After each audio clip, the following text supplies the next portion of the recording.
Et normalement, tout est bon, ça marche, donc on est en live. Bienvenue à tous, on est le 25 février 2026. On se retrouve une nouvelle fois pour l'actu du jour. L'actu où on va parler football, évidemment, sur Attrick FR. Bienvenue à tous ceux qui sont sur le live Twitch, ceux qui sont sur le live TikTok. N'hésitez pas à vous manifester, hein. J'espère que vous passez un bon début de journée. On se retrouve comme tous les matins, 10h midi, pour discuter de l'actualité football. Aujourd'hui, on va revenir sur les matchs d'hier en Ligue des Champions avec la victoire de l'Atlético Madrid, l'élimination de l'Inter par Bodo Glimt, la victoire de Newcastle, le match nul entre le Bayer Leverkusen et l'Olympiakos. Et on va évidemment parler des matchs de ce soir avec le Paris Saint-Germain, contre l'AS Monaco, le Real Madrid et Benfica. On va revenir aussi sur la Juventus contre Galatasaray. Vous voyez mon beau maillot époque CR7. Euh, on va aussi parler de Atalanta Dortmund. Et évidemment, pour finir ce live, on aura notre petite revue de presse. Donc installez-vous bien, on va pouvoir démarrer tout de suite. Juste avant, petit point promo. Donc pour ceux qui sont sur Twitch, n'hésitez pas à vous abonner. Tout simplement, hein, n'hésitez pas à vous abonner, à me suivre, hein, sur Twitch pour ne manquer aucun live. On se retrouvera cet après-midi en live pour Farmer Streak, l'émission où l'on débriefe la 23e journée de Ligue 1. Pour ceux qui sont sur TikTok, bombardez les likes, hein. Euh, Ça nous fait monter dans le référencement, ça nous fait extrêmement plaisir comme d'habitude. Et comme ça, on sera toujours de plus en plus à venir discuter. Évidemment, sur les deux chats, hein, n'hésitez pas à discuter, qu'on parle football ou de plein d'autres sujets. Vous avez aussi la chaîne YouTube, il y a la chaîne YouTube Attrick FR, vous avez toutes les rediffusions des lives, vous avez les émissions, on parle Ligue 1 en général, on parle de l'équipe de France, et évidemment tous les shorts vous pouvez retrouver quand on va en conférence de presse de l'OGC Nice. Qu'est-ce que j'avais aussi comme petite promo? Oui, si vous ne pouvez pas m'écouter, vous êtes dans les transports en commun, si vous pouvez pas me regarder, vous pouvez m'écouter évidemment sur les plateformes de podcast, que ça soit Apple Podcast, Spotify, c'était quoi le reste? Deezer et Amazon Music. Voilà. Et évidemment, vous avez la petite promo sur Classic Football Shirt. Moins 10% avec le code ATRICFR10. Vous pouvez retrouver tous vos maillots ou, euh, ou vos maillots rétro, évidemment, vos crampons. Il y a plein de choses sur ce site dédié au football. Je pense qu'on va pouvoir démarrer. Je vois qu'il y a quelques personnes par-ci par-là qui sont là, qui s'installent. Donc, prenez votre petit café et on va pouvoir démarrer ce live. On va démarrer pour les matchs de hier soir déjà, avant d'aller sur les matchs de ce soir avec le Paris Saint-Germain et notre petite revue de presse. Rapidement, on va parler de la Saudi Pro League. Hier, il y avait Al Hilal qui jouait, hein, le deuxième au classement de cette Saudi Pro League. Match nul pour cette équipe, Al Hilal. 55 points au final. Al Nasser qui est deuxième du coup et qui peut même prendre la tête de la Saudi Pro League, hein, l'équipe de Cristiano Ronaldo. Hier, je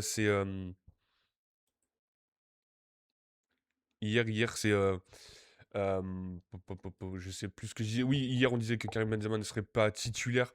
Au final, il était bien pas présent, hein. On avait bien Ruben Neves, Kalidou Koulibaly, Milinkovic Savic et Malcolm qui était du côté de Al Hilal, pas de Simon Bouabré. Donc voilà pour la victoire d'Al Hilal contre Al Taoun. Le match nul d'Al Hilal contre Al Taoun, un but partout, pardon. Voilà, après sur les autres matchs, c'était pas forcément intéressant. Al Ittihad a fait match nul, un but partout contre Al Azem. Euh, Al Ittihad, hein, qui est en difficulté cette saison. Et après, Al Khalij contre Al Kholoud, victoire d'Al Kholoud, 3 buts à 2. On va aller directement sur l'UEFA Youth League aussi, hein, la Ligue des champions des moins de 19 ans. L'Inter, pour le coup, s'est qualifié, hein. Pour le coup, s'est qualifié dans ces huitièmes de finale. Voilà, c'est donc est qualifié en quart de finale pour la Ligue des champions des moins de 19 ans. 5 buts à 3 pour l'Inter Milan contre le Betis. Donc on a un triplé de Idrissou, pardon, le jeune joueur de l'Inter. Un but de Mancuso et de Marello qui qualifie l'Inter pour les quarts de finale. On a aussi le Sporting qui s'est imposé contre Francfort. Donc évidemment, il me semble que c'est les phases. Ça joue en un match, hein, il n'y a pas de phase retour. Il n'y a pas de phase retour ou quoi que ce soit, hein, c'est des matchs à élimination directe, donc victoire du Sporting contre Francfort. Qu'est-ce qu'on nous dit? Alors, Ligue 1 plus. Bah déjà, merci pour les likes, hein, je vois que ça like. L'Inter passe pas les barrages de la LDC, dinguerie quand même. Et ben, on va aller directement sur cette Ligue des Champions. Donc effectivement, la surprise hier, c'est l'Inter Milan qui s'est fait éliminer par Bodo Glimt. Alors pour ceux qui ont vu le match, déjà sur le match précédent, Bodo Glimt s'était imposé 3-1. Pour ceux qui sont capables de jouer bloc bas, pas mal en contre-attaque, même s'ils présentent un jeu très intéressant. On avait entendu Christian Kivu et un peu l'environnement de l'Inter dire que c'était pas facile de jouer sur une pelouse synthétique, ce qui expliquait la défaite patati patata. Alors que l'Inter avait été plutôt nul, hein. On le disait, nous, Bodo Glimt, c'est une bonne équipe. Alors, je pensais pas qu'ils allaient perdre le match aller. Je pensais pas qu'ils allaient perdre le match retour aussi. On disait, ils ont deux excellents buteurs avec Hogg et Hodge. Je crois que ça se prononce comme ça. On a Berg aussi au milieu de terrain, Blomberg aussi. Euh, et donc l'Inter avait perdu 3 en match aller. Match retour, du coup, c'était hier soir. Le 3-5-2 de Christian Kivu avec la grosse équipe, hein. Yann Sommer, Bastoni, Akanji, Bisek en défense centrale. On va revenir sur Akanji. Di Marco à gauche, hein, finalement, il a bien été titulaire. Di Marco, il a bien été titulaire. Nous, on voulait le voir. Je crois qu'il n'était pas présent au match aller. On n'avait pas trop compris pourquoi. Luis Enrique, l'ancien Marseillais, à droite. Barlazinski, Fratesi au milieu de terrain. Finalement, on n'avait pas de Mkhitaryan, hein, qui n'est même pas rentré dans le match. Et après, en attaque, c'était Marcus Thuram et Pio Esposito. Évidemment, pas de Lautaro Martinez, hein, qui était un peu blessé sur le match aller. Il joue un beau football, gagne contre l'Inter, l'Atlético Madrid, City. Oui, donc contre cette équipe de Bodo Glimt, ouais, très très bonne équipe, hein. Moi, je me souviens du. J'avais vu en particulier le match contre l'Inter. Non, pas l'Inter, le Manchester City. Contre Manchester City, j'avais vu le match. Ils avaient fait très mal à cette équipe de City. Bon, c'était une défense un peu euh, expérimentale de la part de Pep Guardiola. Mais ils s'étaient imposés contre Manchester City et on ne peut pas leur enlever ça. Hier soir. Donc déjà la première mi-temps c'était catastrophique, on n'a pas vu énormément de choses, hein. Est-ce que dans les stats ça confirme ce que je dis? L'Inter voilà qui dominait mais honnêtement qui était plutôt imprécis. Huitième, ils vont affronter soit City, soit le Sporting. Alors on verra ça un peu plus tard pour qui ils vont affronter. On va juste rester sur ce match. Mon ami de Ligue 1+, euh, donc 12 tirs, 4 cadrés juste en première mi-temps de la part de l'Inter, un tir, un seul cadré de la part de Bodo Glimt, hein, sur cette première mi-temps. Donc l'Inter dominé avec quelques actions, mais honnêtement, on les voyait pas forcément. On les voyait pas forcément très très dominateurs non plus, hein. Ils n'ont pas fait des choses exceptionnelles. Merci en tout cas pour les likes, je sais pas comment on dit ton pseudo, hein, le petit point là. Bodo, très belle équipe. Bah ouais, on était en train de parler de Bodo Glimt. Donc oui, Bodo Glimt, très très belle équipe. Première mi-temps, il ne se passe rien. Et on arrive en deuxième mi-temps. Et là, euh, sur une erreur d'Akanji, hein, on ne sait pas exactement ce qu'il fait. Il veut un peu monter avec le ballon. Il essaye de se retourner. Au final, il fait une mauvaise passe en retrait. C'est Blomberg, hein, qui récupère, qui tire sur le gardien. Et au final, c'est Hogg qui vient finir. Donc 1-0 pour l'Inter, déjà là ça s'annonçait très compliqué. On rappelle, l'Inter a perdu 3-1, donc ça faisait 4-1 au final. Et deuxième but de Evgen. Alors là que je me souvienne exactement sur ce but, le deuxième but, en tout cas c'est un très beau but il me semble, hein. Enfin, c'est un but plutôt bien construit, si je dis pas de bêtises. Euh, Ça défend très bien en bloc. Exactement, exactement. Euh, Voilà, une superbe frappe dans le coin gauche du but après avoir reçu une super passe dans la surface. Oui, c'est un centre venu de la droite de la part de Jens Hogg et c'est Akon Evgen qui vient finir, hein. Oui, c'est ça, exactement. Très très beau but. Donc 2 buts à 0. Moi j'ai arrêté le match là, j'avoue que je me suis arrêté juste là. J'ai pas vu le but de Bastoni, hein. Pour moi c'était fini, au final c'était bien fini. Bodo Glimt qui élimine l'Inter, donc ça défend très bien en bloc. Exactement, ça défend très très bien.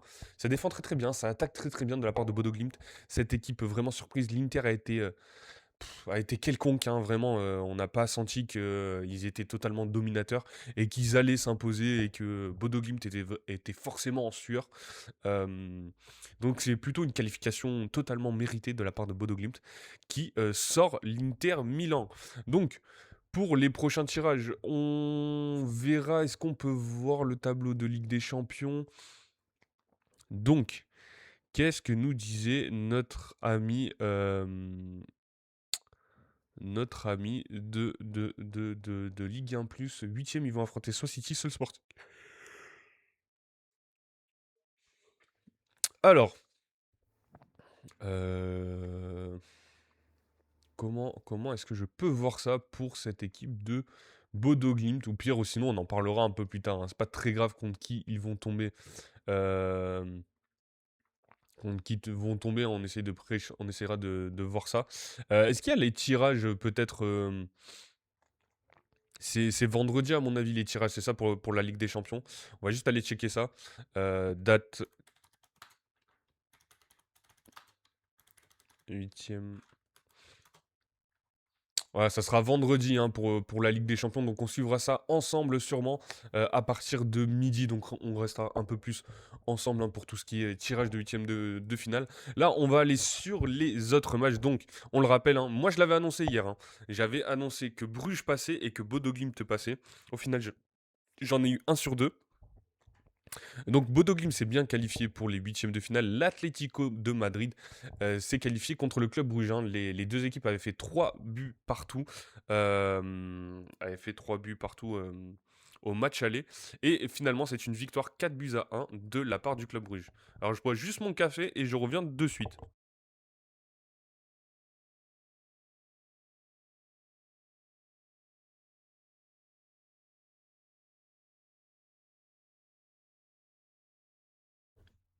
Alors, qu'est-ce qu'on disait? Donc oui, Bodo Glimt s'est qualifié, le club Bruges avait fait 3-3 à l'aller contre l'Atlético Madrid, et finalement c'est l'Atlético Madrid qui a respecter son statut, on va dire, qui a fait respecter son statut en tout cas. Victoire 4 buts à 1 au Wanda Metropolitano Stadium. Donc au niveau des compos, 4-4-2, classique de Cholo Simeone avec Oblak dans les cages, Anko Poubil en défense centrale, Ruggieri, Llorente sur les côtés, Baena à gauche, Koke, Cardoso. Alors, pour l'attaque de l'Atlético Madrid, c'était Coque et Cardoso au milieu de terrain, Baena à gauche, Giovanni Simeone à droite. Et en attaque, c'était Julian Alvarez et Sorloth, Alexander Sorloth, qui a mis un triplé lors de ce match. J'aurais bien vu Antoine Griezmann titulaire, il était titulaire au match aller, ça n'avait pas forcément marché. Et Ademola Lookman, c'est vrai que je l'avais annoncé titulaire, au final c'était Baena. Donc voilà pour cette équipe de l'Atlético. En face, c'était un 4-1, 4-1 de la part du coach Ivan Leko, le coach croate de ce club Bruges avec Mignolet dans les cages, qui a fait un très mauvais match, hein. On voit une note de 4,8. Donc déjà, il a encaissé 4 buts, c'est assez dur. Il a fait qu'un seul arrêt malheureusement. Simon Mignolet. Et il a fait une erreur qui a mené au but. J'avoue que j'ai pas encore vu le résumé. Euh, En défense, c'était Ordonez, Mechele, Mekele, avec Seyss à gauche, Sab à droite, Stankovic au milieu de terrain, Van Aken, Vetlesen. Il n'y avait pas de Onyedika, hein, le milieu de terrain nigérien qui avait fait un très très gros match au match aller. Carlotte Forbes, par contre, était de retour. Pas mal de Mamadou Diakon aussi. C'était plutôt Solis à gauche et Tresoldi en pointe à la place de Vermont. Alors peut-être que les choix de Evan Leko n'ont pas été très très bons. Nous, on le disait, hein, Mamadou Diakon, on l'aurait bien voulu voir titulaire. Et pas plutôt qu'il rentre, hein. Je pense que c'est mieux qu'il soit titulaire et qu'il sorte à l'heure de jeu à peu près dans ces matchs. Et Vermont, je préfère à Tresoldi, même si Tresoldi avait marqué au match aller. Donc voilà, au final, c'est une victoire. Donc 4 buts à 1. Sorloth a ouvert le score sur une passe décisive de Jan Oblak, hein, à la 23e minute. Au final, les Belges ont égalisé grâce à Ordonez, lui qui avait marqué contre son camp au match aller. Donc il y avait un partout à la mi-temps, rien n'était fait. Et au final, c'est Cardozo qui vient marquer en début de seconde mi-temps. Antoine Griezmann qui rentre à la 58e, Molina aussi, Lookman. Et c'est bien Ademola Lookman qui vient faire une passe décisive à la 76e minute pour le doublé d'Alexander Sorloth. Et en fin de match, c'est le triplé pour le géant norvégien. 4 buts à 1 à la 87e sur une passe décisive de Ruggieri. Donc voilà, l'Atlético Madrid qui passe, hein. Moi j'avais plutôt dit le Club Brugge, hein, c'était une équipe assez spéciale. C'est une équipe toujours assez spéciale, cette équipe de l'Atlético, capable du meilleur comme du pire. Cette fois-ci, ça a été le meilleur pour les Colchoneros. Et donc c'est une victoire et une qualification. Donc Bodo Glimt et l'Atlético Madrid sont bien qualifiés pour ces huitièmes de finale de Ligue des Champions. On va aller rapidement sur le Bayer Leverkusen Olympiakos. À l'aller, le Bayer Leverkusen l'avait emporté 2 buts à 0 grâce à un doublé de Patrick Schick. Là, une nouvelle fois, le 3-4-3 présenté par Kasper Julmand avec Blažević dans les cages, Tapsoba, Andrich, Kansa dans la défense à 3, Grimaldo Vasquez sur les côtés, Garcia Palacios, donc c'est une équipe classique hein, de la part du Bayer Leverkusen, avec Ibrahim Maza, la pépite algérienne qui était bien titulaire côté Leverkusen, Patrick Schick aussi et Hoffman à droite. Pas de Poku qui est rentré à la 56e minute, pas de... C'est lequel que je cherche? Non, Kofan le Camerounais non plus n'est pas rentré. Mais c'était pas forcément lui. Ah, il était blessé. Le Tillman, voilà. Marcus Tillman qui était blessé. Côté Olympiakos, pas de El Kaabi au final, c'était Taremi qui était bien titulaire, l'ancien de l'Inter Milan, qui sera lui aussi éliminé comme son ancienne équipe. Gelson Martins qui était titulaire à droite, Chiquinho aussi. Donc le 4-3-2-1 de la part de Mendy Libar. Au final, 0-0, donc vu que le Leverkusen l'avait emporté 2 buts à 0 au match aller, le Bayer Leverkusen est qualifié pour les huitièmes de finale de Ligue des Champions. Et enfin, sur le Newcastle Karabakh, victoire de Newcastle 3 buts à 2. On rappelle, Newcastle l'avait emporté 6 buts à 1 au match aller. Hein, donc, il n'y avait pas forcément de doute à avoir de la part de l'équipe d'Edgy-O avec Ramsdale dans les cages. Hein, il avait même fait tourner son équipe. Hein, on le voit, Ramsdale, Murphy, Burn, Botman, Trippier, Joelinton, Tonali, Voltemade au milieu de terrain carrément, avec Barnes, Osula et Murphy en attaque. Donc voilà pour Anthony Gordon qui était sur le banc, Yohan Wissa qui revient de blessure, qui est rentré. On avait toujours Bruno Guimaraes qui était absent, Livramento aussi, Fabien Cher, Malik Thio. Donc voilà, Edgio qui avait fait tourner pour son équipe, mais tout de même une victoire 3 buts à 2 contre Karabag hein, qui est en 3-4-2-1, qui n'a pas fait énormément de différence. Doublé, hein, enfin 2 buts, hein, 4e et 6e minute de Tonali et Joelinton, donc c'était totalement plié. Après, à l'entrée de la deuxième mi-temps, 51e, c'est Douran qui vient marquer de la part de Karabag, et Sven Botman qui va mettre le 3e but, et Kafarkouliev qui vient mettre le 4-2, le 3-2, pardon. Bon, au final, beau parcours de Karabakh tout de même, hein, même s'il s'arrête en barrage, ça reste énorme hein, de voir Karabakh en barrage de Ligue des Champions contre une équipe de Newcastle. On connaît, qui est capable là aussi du meilleur comme du pire, mais qui était largement plus fort. Mais félicitations à l'équipe Azeri. Ouais, voilà, l'équipe Azeri hein, donc d'Azerbaïdjan qui se sera hissée dans les barrages de Ligue des Champions. Donc voilà pour nos 4 matchs hier soir de Ligue des Champions. Donc qualification de l'Atlético Madrid contre Bruges, qualification du Bayer Leverkusen contre l'Olympiakos, qualification de Bodo Glimt contre l'Inter Milan. L'Inter Milan, on rappelle, un finaliste de la Ligue des Champions la saison dernière. Et Newcastle qui s'est qualifié contre Karabag. L'Inter qui pourra se consoler hein, avec cette Youth League peut-être. On va passer au match de ce soir. Pour les matchs de ce soir, on a encore la Saudi Pro League avec Neom, hein, l'équipe entraînée par Christophe Galtier, menée par Saïd Benrahma, Alexandre Lacazette, hein, qui joue ce soir contre Al-Faya, et Al Nasser, hein, l'équipe de Cristiano Ronaldo, qui peut prendre la tête du championnat dans cette Saudi Pro League. On aura aussi de la Youth League avec le PSG, hein, qui peut s'offrir un quart de finale de Youth League, hein. Les jeunes du Paris Saint-Germain, l'Atlético Madrid contre le Maccabi Haïfa, Benfica contre Alkmaar, le Real Madrid contre Chelsea, Et Villarreal contre le Legia Varsovie et Žilina contre le Club Bruges. Mais nous, ce qui nous intéresse évidemment, c'est ces matchs de Ligue des Champions avec l'Atalanta contre Dortmund. Et on va aller directement sur ce match. Enfin, c'est pas forcément le match qui nous intéresse, mais on va démarrer sur celui-là. Après, on parlera de la Juve, du PSG et du Real Benfica. Donc, match aller, on rappelle, Dortmund s'était imposé 2 buts à 0 avec... alors, qu'est-ce qui s'était passé au match aller, tac. Si on se rappelle, c'était Guirassy. Oui, Guirassy qui avait fait un très très gros match. Un but, une passe décisive de la part de l'attaquant malien, hein, qui avait donné l'avantage à Dortmund.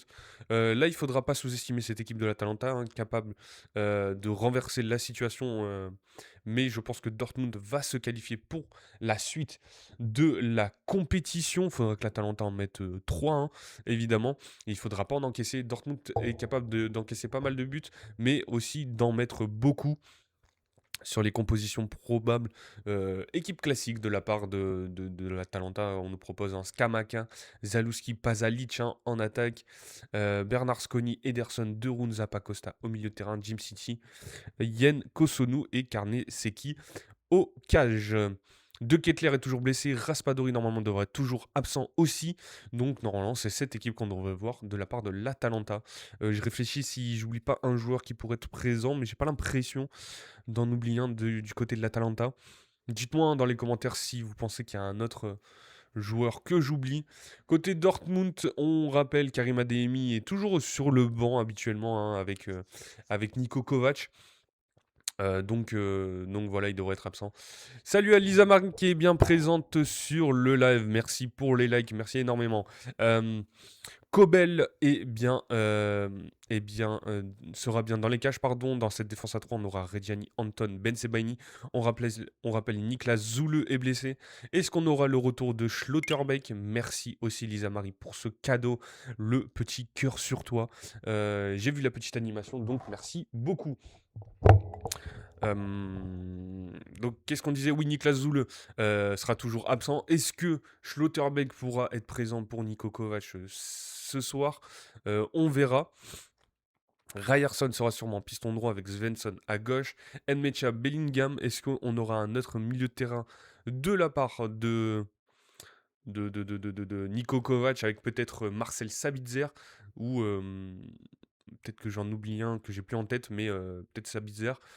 Et en attaque, Beyer, Brand et Guirassy. Je pense que ça sera ça pour le coup pour l'attaque, hein. Pas de Karim Adeyemi qui est plutôt sur le banc, on le rappelle. Voilà. Si vous voulez mon prono, salut à Vincent NHL, bienvenue sur le live. Merci pour le follow en tout cas, ça fait extrêmement plaisir. Bienvenue si tu ne connais pas le principe, tous les matins on est en live 10h midi pour parler de l'actualité football. On est revenu sur les matchs de Ligue des Champions hier soir. Là on parle des matchs de ce soir, hein, pour cette Champions League. Et après on aura notre petite revue de presse. Voilà, donc bienvenue. Si tu souhaites discuter avec nous sur le live, n'hésite pas. Voilà, donc pour mon prono, on va aller voir peut-être les bookmakers. Donc on nous met quand même l'Atalanta pour gagner ce match ce soir à 2-1, la cote de l'Atalanta. Et Dortmund, ça sera 3 donc. Mais je mets bien quand même Dortmund qualifié pour la suite de la compétition. Sur quoi on voulait aller aussi, la Juventus, vous voyez mon petit maillot, époque CR7, hein, bien floqué, Ronaldo derrière. La Juve qui a perdu 5-2 au match aller en Turquie contre Galatasaray, hein. On se souvient de la défense de la Juventus qui avait été catastrophique. Et là, ce soir, c'est au Juventus d'Azium. Est-ce que vous pensez que la Juventus de Turin peut renverser la situation ce soir, peut se qualifier pour ces huitièmes de finale? Donc on va juste checker les absents côté Juve, hein, Cabal, hein, qui avait pris un carton rouge au match aller, Cambiasso aussi qui est suspendu pour trop de cartons jaunes, Holm blessé, et après Vlahovic qui ne sera pas sur le terrain. Bon, Arkadiusz Milik, on n'est pas prêt de le revoir. Au niveau des compositions probables, Alors que va nous faire Spalletti? Défense à 3, défense à 4, Jonathan David, présent ou pas, Luis Openda, présent ou pas, Conceição en attaque, est-ce que ça sera McKennie, Piston? Honnêtement, je peux rien prévoir. Pour le coup, je peux à peu près vous dire quels titulaires seront là et encore, ça serait trop m'avancer, je pense. Di Gregorio dans les cages, normalement, ça devrait le faire. Après, dans la défense, du coup, pas de cabale, Kelly, Gachi, Kaloulou, normalement, ça devrait être là. À part s'il y a une défense à. Même dans la défense à 4, hein, ça devrait être bien Kelly, Gachi dans la défense centrale et Kaloulou à droite. Et après, ce que je peux vous dire, je pense que Kefren Turam sera bien au milieu de terrain aux côtés de Locatelli. Mais pour le reste, McKinney, est-ce qu'il sera piston? Est-ce qu'il sera numéro 10? Est-ce qu'il sera attaquant de pointe? Honnêtement, je ne saurais pas. Est-ce que Philippe Kostic, là on nous met Philippe Kostic, hein, ce revenant piston gauche, est-ce que ça sera bien ça? Là aussi, je suis pas sûr, hein, je ne mettrai pas une pièce dessus. Jérémy Boga, l'ancien niçois, sera titulaire? Peut-être, peut-être pas. J'y crois pas une seule seconde. Euh, Waouh, on a un follower sur Twitch. Merci à Marshall Gmox pour le follow sur Twitch. Évidemment, merci beaucoup à toi. Salut, bah, coucou à toi, hein. Bienvenue sur les lives. Si tu ne connais pas le principe, je le rappelle pour les nouveaux venus. Tous les matins, on est en live 10h midi pour discuter de l'actualité football. Pour discuter de l'actualité football. Donc on revient sur les matchs de la veille et on est revenu sur les matchs de Ligue des Champions hier soir. Là on parle des matchs de Ligue des Champions de ce soir. Là on est sur le match entre la Juventus et Galatasaray. Et juste après on fera une petite revue de presse pour discuter de toute l'actualité football, hein. On va principalement parler de cette Ligue des Champions ce soir. Voilà, donc si tu souhaites venir discuter, si tu souhaites discuter avec nous, n'hésite pas dans le chat Twitch à discuter. Je réponds à toutes les questions, que ce soit sur Twitch ou TikTok, évidemment. Voilà, et après, si tu souhaites aller checker, on a aussi les réseaux sociaux ou la chaîne YouTube, si tu veux voir ce que fait le média à Trick FR. Voilà, en tout cas, bienvenue à toi et merci pour ce follow. On retourne sur la Juve et Galatasaray, donc on disait on ne peut pas prévoir forcément la compo de la Juve. Sur celle de Galatasaray, normalement Osimhen devrait être bien présent. Noah Lang qui avait fait un très grand match au match aller devrait être aussi là. Gabriel Sara au milieu de terrain avec Ivan Torreira aussi. Normalement je pense que ça sera ça. Avec Yilmaz à gauche, est-ce que je peux... est-ce qu'on peut dire que Yilmaz sera bien titulaire? Ça, je ne suis pas sûr. Et en défense, on aura sûrement Davinson Sanchez et Kakshir au cage. Après le reste, Ismail Jacob, normalement, que ça soit à gauche ou à droite, il devrait être bien là, je pense. Et après, pour le reste, ça reste un peu flou cette compo, mais je pense que ça sera bien un 4-2-3-1. Donc pour mon prono de ce soir, au niveau des cotes, vous le voyez évidemment, les amis, faites attention si vous pariez, mettez pas le PEL, hein, le PEL sur vos paris sportifs. Si vous pouvez éviter de jouer aussi, c'est encore mieux. Mais en tout cas, les cotes, c'est bien la Juventus qui est favori au Juventus Stadium. Pour gagner le match, après se qualifier, c'est une autre paire de manches. Sachant que la Galatasaray l'a emporté 5-2, je vois pas la Juve en mettre 3 et en encaisser aucun. Donc il faut qu'ils en mettent 4 hein, pour se qualifier et qu'ils en encaissent aucun, ou sinon ça ira directement au penalty s'ils en mettent seulement 3. Honnêtement, je vois Galatasaray se qualifier aussi, hein, je vois pas la Juve remonter le score, même si j'aimerais bien. Je n'y crois pas forcément. Dites-moi dans le chat hein, si vous pensez que la Juve peut le faire. Euh, Sinon, on passe à un autre match. Sur les autres matchs, est-ce qu'on va sur le PSG Monaco? On va aller dessus, hein, je pense. PSG Monaco, on le rappelle, le Paris Saint-Germain s'est imposé au match aller 3-2, hein, ils étaient menés 2-0, ils sont remontés. Lors de ce match, le Paris Saint-Germain avait perdu Ousmane Dembélé sur blessure et c'était Désiré Doué qui avait porté le Paris Saint-Germain. Lui qui avait été mis sur le banc en plus, hein, comment il s'appelle? Luis Enrique, voilà, le coach parisien qui avait mis sur le banc Désiré Doué par rapport à ses dernières prestations. Donc la composition probable du Paris Saint-Germain, déjà je vous le dis directement, je pense que le PSG va passer à domicile au Parc des Princes. Même si Monaco, c'est un peu mieux en ce moment, ils avaient fait un bon match à l'aller, je pense que le Paris Saint-Germain va se qualifier. Au niveau de la compo probable, Safonov sera dans les cages en ce moment, hein. Lucas Chevalier est clairement relégué sur le banc des remplaçants. La défense, Nuno Mendes, Pacho, Marquinhos, Hakimi, je pense que ça ne bougera pas. Milieu de terrain, Fabian Ruiz est toujours blessé, donc on aura évidemment Vitinha, Neves, Zaïre Emery. Juste après, on aura un petit article, hein, sur Vitinha. On va en parler, hein, sur sa petite baisse physique, même si c'est pas énorme. C'est un article de l'équipe, on va voir exactement ce qu'il dit, on pourra en débattre. Et en attaque, donc Ousmane Dembélé est blessé, Seny Mayulu aussi, et le jeune Quentin Djantou aussi. Donc on aura sûrement Barcola, Désiré Doué, Kvaratskhelia. Alors dans quelle disposition? On sait que ça bouge beaucoup dans l'attaque du PSG, hein. Les postes, il n'y en a pas forcément. Mais Désiré Doué, je pense, sera plutôt sur un côté, Kvaratskhelia plutôt dans l'axe, hein, pour faire le pressing. Ou sinon, Bradley Barcola, et on aura Kvaratskhelia côté gauche. Mais en tout cas, ça va beaucoup évoluer lors de ce match. Sébastien Pocognoli, côté AS Monaco, est-ce que ça sera une défense à 3, à 4? Là aussi, compliqué d'y répondre. Euh, Là, on nous annonce Thésée Kehrer dans la défense centrale. Je vois peut-être plus Wout Faes, hein, qui est titulaire lors des derniers matchs. Donc Wout Faes aux côtés de Thilo Kehrer. Euh, et pourquoi pas mettre Thésée sur un côté à la place de Vanderson, ou directement sur le banc.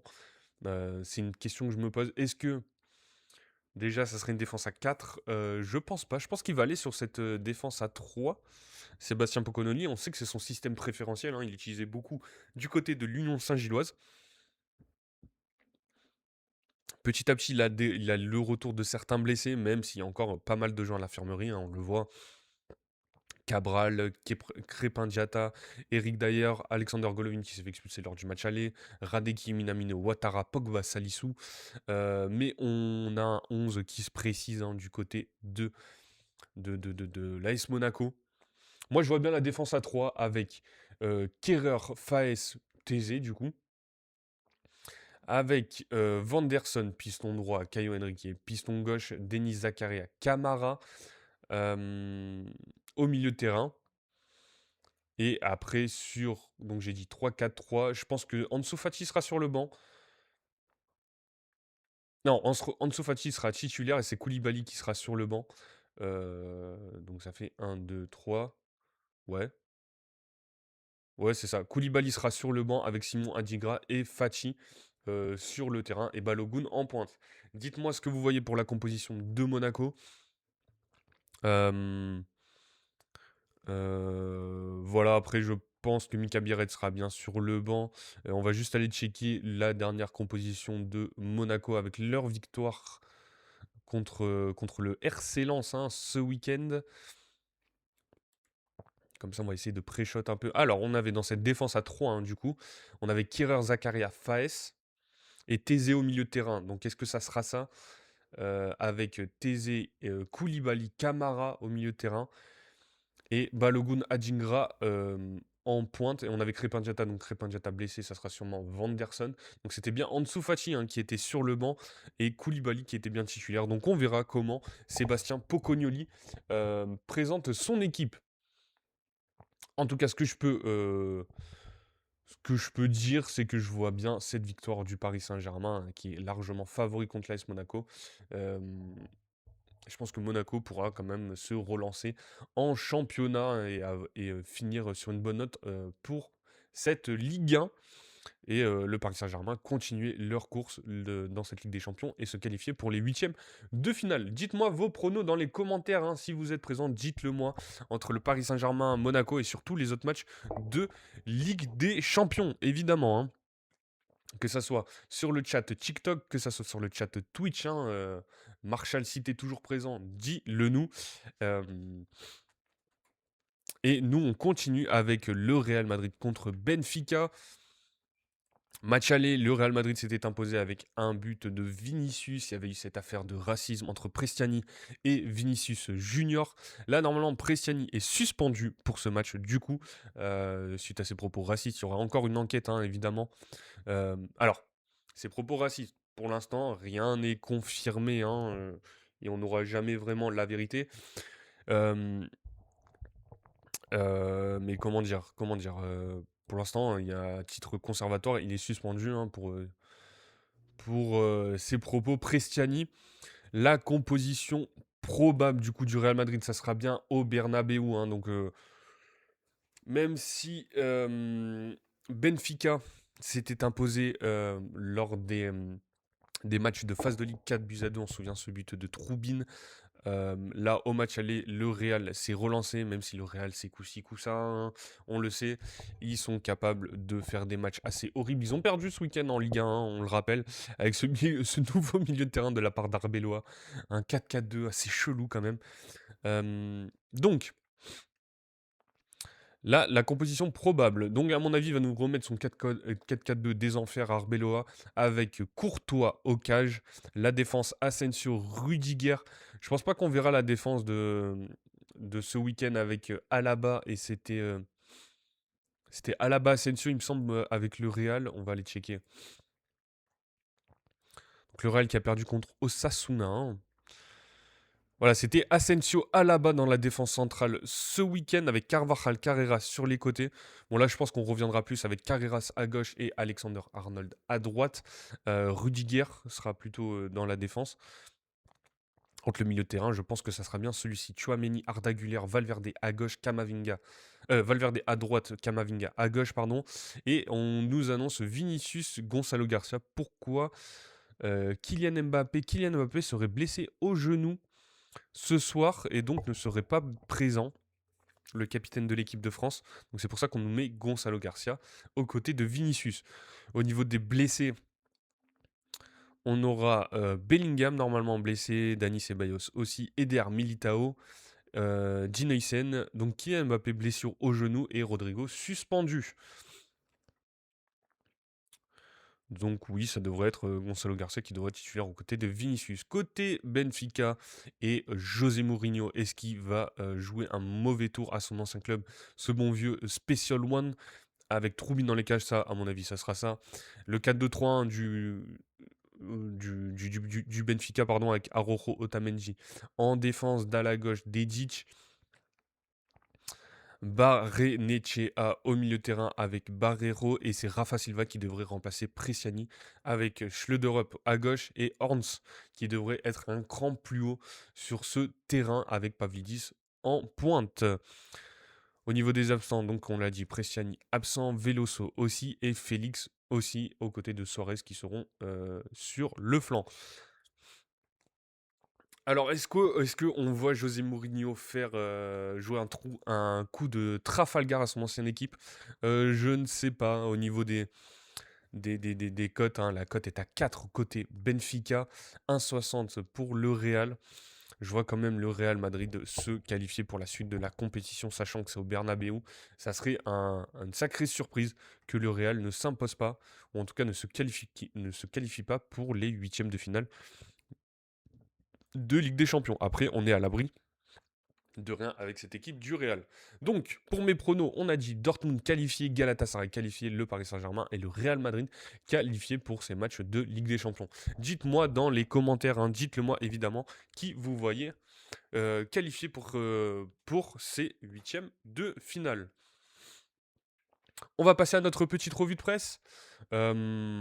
On a pas mal de choses à dire, hein. On va rester sur ces matchs de Ligue des Champions. Euh, On va démarrer juste après, je prends un coup d'eau et on démarre pour notre petite revue de presse. Si vous avez des choses à dire dans les commentaires, n'hésitez pas évidemment. Et merci pour les likes, je vois qu'on a plus de 1000 likes, donc merci énormément.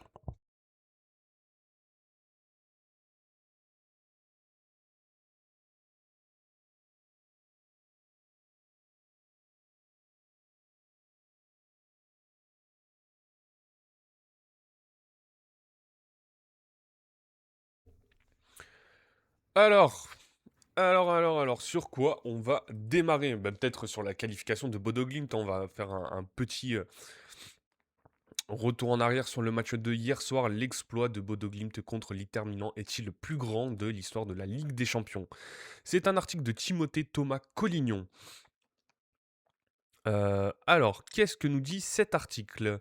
La modeste équipe norvégienne de Bodo Glimt, dont l'effectif total est évalué à 57 millions d'euros. 57 millions d'euros, c'est peut-être un joueur de l'Inter, hein, compte 667 millions pour l'Inter Milan à éliminer le vice-champion d'Europe en titre. Est-ce le plus grand exploit de l'histoire des phases à élimination directe de la Ligue des Champions? On parle aussi de l'Inter, hein, qui est largement favori pour remporter la Serie A, hein, cette année, et qui s'est fait éliminer par Bodo Glimt, hein, qui joue sur un terrain synthétique, on le rappelle. Longtemps et encore davantage ces dernières années, la Ligue des Champions semblait verrouillée par une élite économique et sportivement indéboulonnable. L'exploit réalisé par Bodo Glimt face à l'Inter Milan ce mardi vient brutalement rappeler que même dans le football moderne où la puissance économique laisse difficilement place aux grandes surprises. Pardon. L'improbable demeure possible. Pour sa toute première participation à une phase d'élimination directe de la Ligue des Champions, le club norvégien a renversé le vice-champion d'Europe en titre avec une autorité déconcertante. Victoire 3 buts à 1 à l'aller dans le froid et sur le synthétique d'Aspe Mira, puis 2-1 en retour à Giuseppe Meazza. L'écart de moyen donne le vertige. L'effectif dans sa globalité est évalué à environ 57 millions d'euros par le site spécialisé Transfermarkt contre près de 667 millions pour l'Inter Milan. À ce niveau de la compétition, un tel fossé est devenu rarissime. Faut-il pour autant parler du plus grand exploit de l'histoire des phases à élimination directe? La tentation est forte, d'autant que l'Inter Milan était finaliste de la dernière édition. On rappelle, ils avaient perdu 5 buts à 0 contre le PSG. Et il y a 4 ans maintenant, hein, 2022, finale 2022, l'Inter était une nouvelle fois en finale contre Manchester City et avait aussi perdu. La performance figure pour sûr parmi les plus grandes surprises de la compétition du XXIe siècle. Mais il convient de souligner que l'évolution du format de la compétition avec l'introduction de barrages assimilables à des 16e de finale tend à favoriser ce type d'exploit. Les précédents, Apol Nicosie en 2012 et La Corogne en 2004. Mais l'histoire invite à nuancer. En 2011, par exemple, Schalke 04 avait éliminé en quart de finale de Ligue des Champions l'Inter Milan, Detto, Milito et Schneider, champions d'Europe en titre. L'année suivante, l'Apoel Nicosie avait atteint les quarts de finale en écartant en huitième de finale l'Olympique lyonnais, emmené par Chris et Lisandro Lopez. Plus impressionnant encore, le Deportivo La Corogne, porté par l'international espagnol Juan Carlos Valerón, avait atteint en 2004 le dernier carré de la compétition. Sur son passage, le club espagnol avait éliminé la Juventus de Trezeguet, Del Piero et Nedved en huitième de finale, puis la grande équipe de l'AC Milan, avec en son sein Shevchenko, Inzaghi, Pirlo, Kaka ou Maldini en quart. Ah oui, c'était sur des sacrés scores en plus, hein, 1-4 et 4-0. Plus récemment, Villarreal avait créé la surprise en atteignant les demi-finales de la Ligue des Champions 2021-2022. Pour y parvenir, le club espagnol avait notamment écarté la Juventus en huitième, puis le Bayern Munich en quart. En 2018-2019, l'Ajax avait aussi atteint le dernier carré. On se souvient de cette Ligue des Champions exceptionnelle. Euh, Hormis la finale évidemment entre Tottenham et Liverpool. Mais l'Ajax avait atteint le dernier carré en éliminant plusieurs équipes qui sur le papier étaient d'un autre acabit. Le Real Madrid en huitième de finale, puis la Juventus en quart. Et en demi-1, il s'était fait sortir par Tottenham avec, on se souvient, il me semble que c'est un triplé de Lucas Moura lors de cette demi-finale. Cette Ligue des Champions était assez incroyable, on se souvient. Avec la confrontation entre Liverpool et Manchester City aussi, c'était génial. Mais c'était une autre époque. Euh, donc voilà, est-ce que Bodo Glimt est l'un des plus grands euh, est-il l'exploit le plus grand de l'histoire de la Ligue des Champions? Chacun fera sa réponse, je sais pas, je saurais pas vous dire pour l'instant, faudrait voir, hein, s'ils arrivent à se qualifier pour les quarts de finale peut-être. Là on pourra le classer parmi les plus grands exploits. En tout cas, déjà éliminer l'Inter, c'est une sacrée surprise. Euh,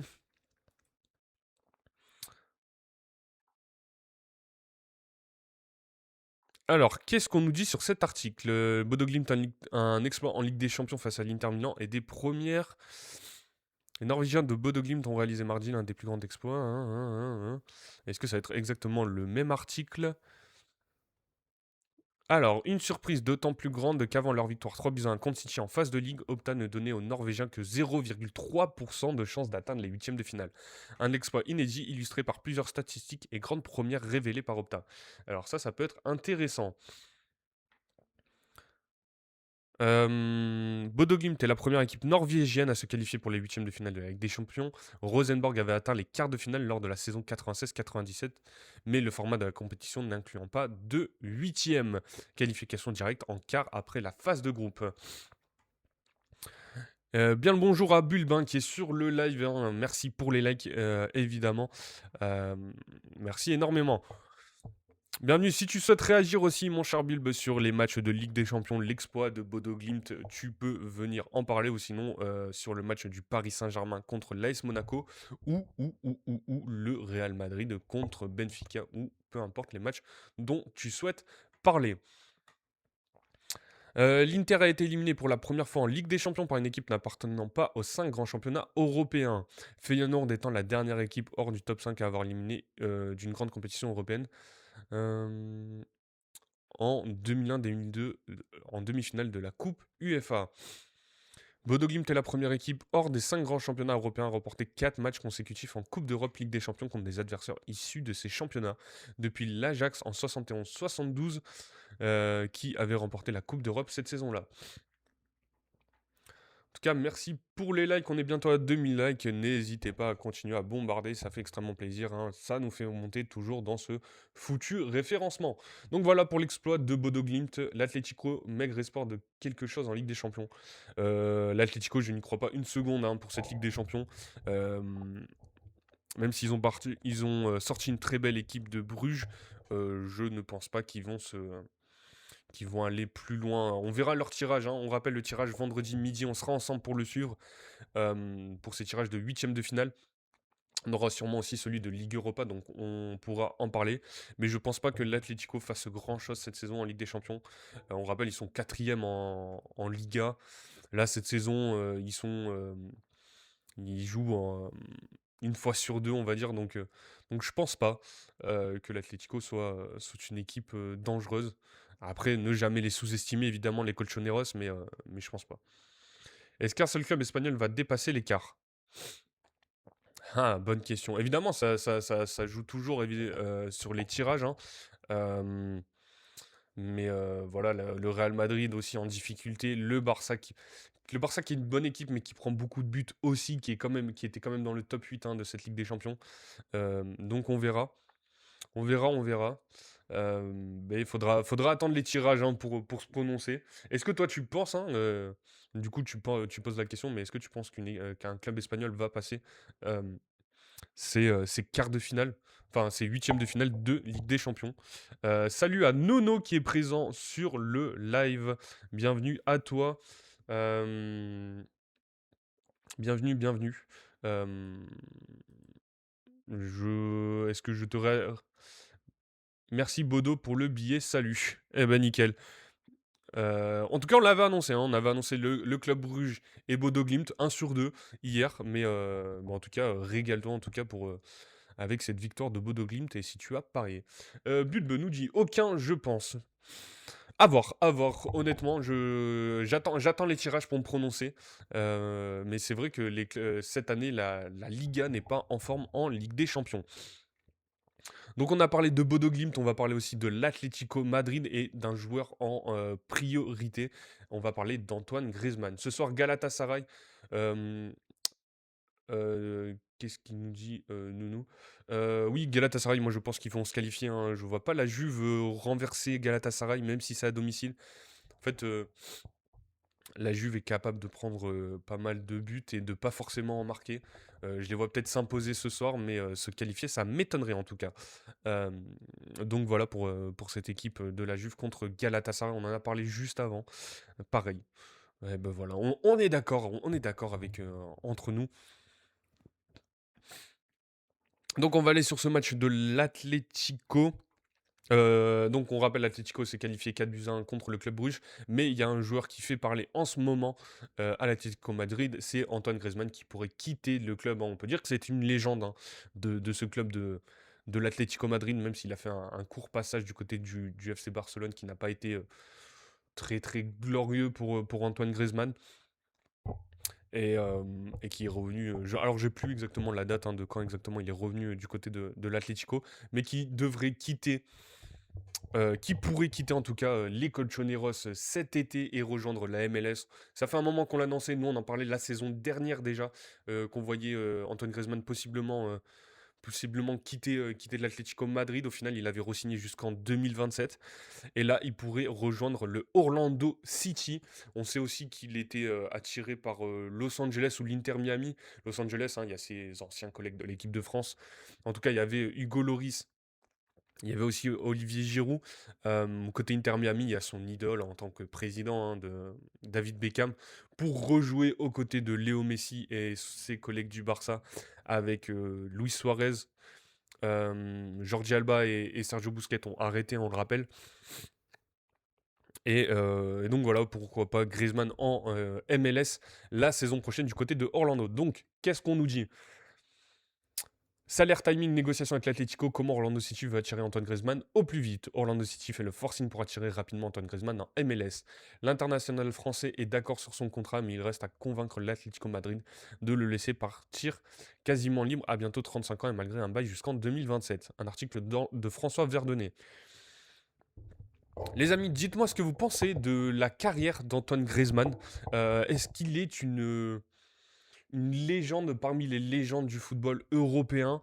On rappelle, il n'a jamais gagné de titre. Non, si, il a gagné des titres. Il n'a jamais gagné de Liga avec l'Atlético Madrid. Il a remporté une Ligue Europa.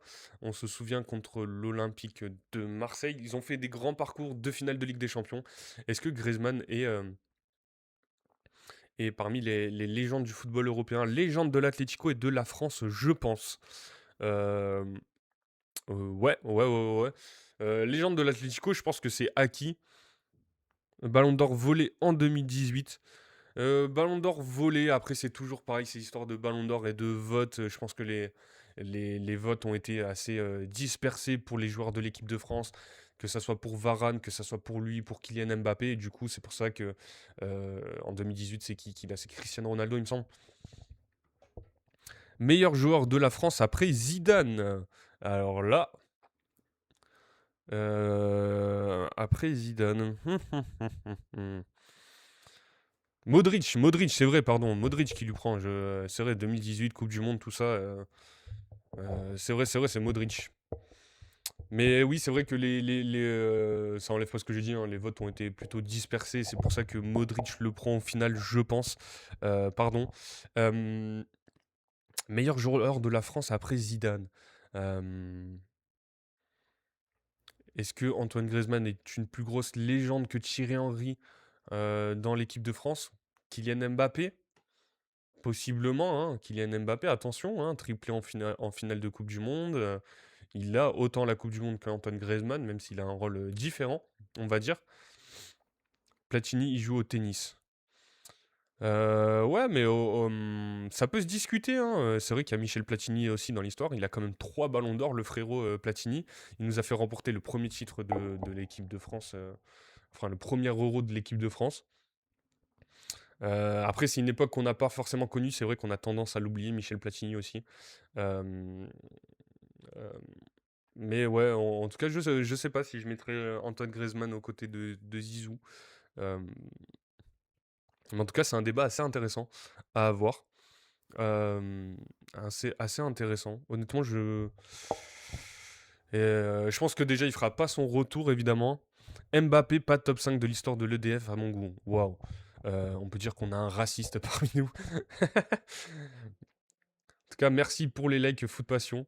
Pas, Mbappé, pas top 5, c'est dur, je trouve, quand même. Euh, dur, dur. Il va sûrement finir meilleur buteur de l'équipe de France et il va sûrement éclater le record. Même Pogba a plus marqué le DF que Mbappé. Quand même, Mbappé assassin. On a un haineux, je pense. On a un haineux. Trop, trop bizarre. Trop, trop bizarre. Waouh! Alors ça. Faut pas dire des choses comme ça, enfin, mon ami. Mon ami. Déjà, Mbappé top 5 de l'équipe de France, quand même. Quand même, il faut rentrer dans ce débat. Vous pensez? Moi, je pense pas. En tout cas, pour cette équipe de France, je pense que Kylian Mbappé finira top 3 de l'équipe de France. Antoine Griezmann, c'est peut-être Antoine Griezmann. Après, il a fait une sacrée Coupe du Monde 2018, Antoine Griezmann. Dans mes souvenirs, il était quand même sacrée légende, hein. L'Euro 2016 aussi, on n'oublie pas. La Coupe du Monde, évidemment, 2022. En tout cas, légende de l'Atlético, ça on est plutôt d'accord. Après, je connais pas assez le club de l'Atlético pour dire que c'est le plus grand joueur de l'Atlético. Mais en tout cas, il est parmi ceux-là. Qu'est-ce qu'on était en train de dire? Oui, donc voilà, pour la discussion, n'hésitez pas en tout cas si vous souhaitez encore débattre. On va essayer d'aller sur cet article, hein. Est-ce que Antoine Griezmann va bien rejoindre la MLS en fin de saison? Donc, plus le temps avance et plus il y a de chances qu'Antoine Griezmann fête ses 35 ans le 21 mars aux États-Unis. Mbappé se place sur un terrain comme un. C'est une private joke, les amis, hein. Mbappé se place sur un terrain comme un liam. Ouais, mais il marque autant, donc du coup, du coup, est-ce que c'est comparable? Si Liam est présent dans le chat, n'hésite pas à nous donner ton avis. Il faut corriger sur Griezmann, s'il part, c'est tout de suite. Non, pas forcément. Il a jusqu'au 23 mars, mais je crois que c'est pas forcément ça. Il peut signer à partir de. Il faut qu'il signe avant le 26 mars pour le coup, mais je crois qu'il peut partir en fin de saison, hein. C'est pas il part tout de suite, hein. Faut qu'il signe. Par contre, pour le coup, à partir de maintenant, mais je suis pas sûr qu'il soit obligé de rejoindre les États-Unis dès le milieu de saison. Alors, son vieux rêve devient ainsi réalité. On va vérifier, hein, ce qu'on nous dit dans l'article. Son vieux rêve deviendra ainsi réalité comme un cadeau de bienvenue à MLS et d'anniversaire dans. Fête ses 35 ans le 31 mars aux États-Unis. Son vieux rêve deviendra ainsi réalité comme un cadeau de bienvenue à MLS et d'anniversaire dans l'univers de Walt Disney World pour terminer sa magnifique carrière. Alors, 21 mars. Putain, il est né le 21 mars du coup. Euh, Il a déjà d'autres propositions à MLS. Je pense qu'il peut attendre encore une ou deux saisons. La première fenêtre du mercato nord-américain fermera le 26 mars pour ne rouvrir que le 13 juillet. À mon avis, il va rejoindre pour le 13 juillet, la MLS, hein. Depuis quelques semaines, la légende de l'Atlético Madrid est en négociation exclusive avec Orlando City. La franchise floridienne a obtenu un Discovery Priority, un droit de découverte sur le français pour la Major League Soccer. Pour rappeler les joueurs qui sont passés par Orlando, hein, les vieilles légendes, il y a Ricardo Caca, hein. Et il me semble que Nani aussi est passé du côté de Orlando, hein. De ce que je me souvienne, après sur les autres joueurs, je sais plus exactement qui a joué du côté d'Orlando City. Si vous les avez dans les commentaires, n'hésitez pas, enfin dans le chat. Ce mécanisme lui donne la priorité sur ce dossier malgré l'intérêt du Los Angeles FC, hein. On disait Los Angeles FC, ça fait un moment qu'il va attirer Antoine Griezmann. Kaka meilleur joueur de foot que Mbappé. Après, Kaka, énorme légende, hein. Kaka, il a un ballon d'or. Ça peut. Il y a débat, hein. Il y a débat. C'est pas totalement ridicule, hein. Peut-être qu'on oublie trop vite qui était Ricardo Kaka quand même, hein. Même s'il a échoué du côté du Real, Ricardo Kaka, légende du football, hein, les amis. Après, où est-ce qu'on le place exactement, tout ça j'aimerais bien en débattre, hein. Foot Passion, si t'es toujours présent. Qu'est-ce que t'en penses entre Ricardo Kaka et Mbappé? Après, Kaka, sa carrière est finie, donc on peut juger. Mbappé, on verra s'il gagne un ballon d'or, s'il gagne une Ligue des Champions, tout ça. Mais bon, C'est pas totalement déconnant ce qui a été dit. Euh, San Diego FC. Donc, on parlait du Los Angeles FC de San Diego pour Antoine Griezmann. Orlando a désormais la main et l'oreille de Grisou. Ricardo Moreira, le récent directeur sportif des Lions, s'est rendu à plusieurs reprises à Madrid.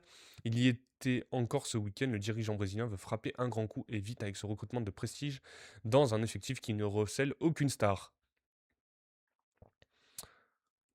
Kaka meilleur joueur mais moins régulier que Mbappé. Après, pas le même poste. Ouais, non, mais c'est. Enfin, Sur sur comment dire, comment ils ont marqué l'histoire, sur le palmarès aussi. Hein. Le palmarès de Ricardo Caca, il est plutôt bien rempli. Il me semble que 2002, il a pas la Coupe du Monde non plus. Il a une. Attends, Ricardo Caca, il a pas une Copa quand même.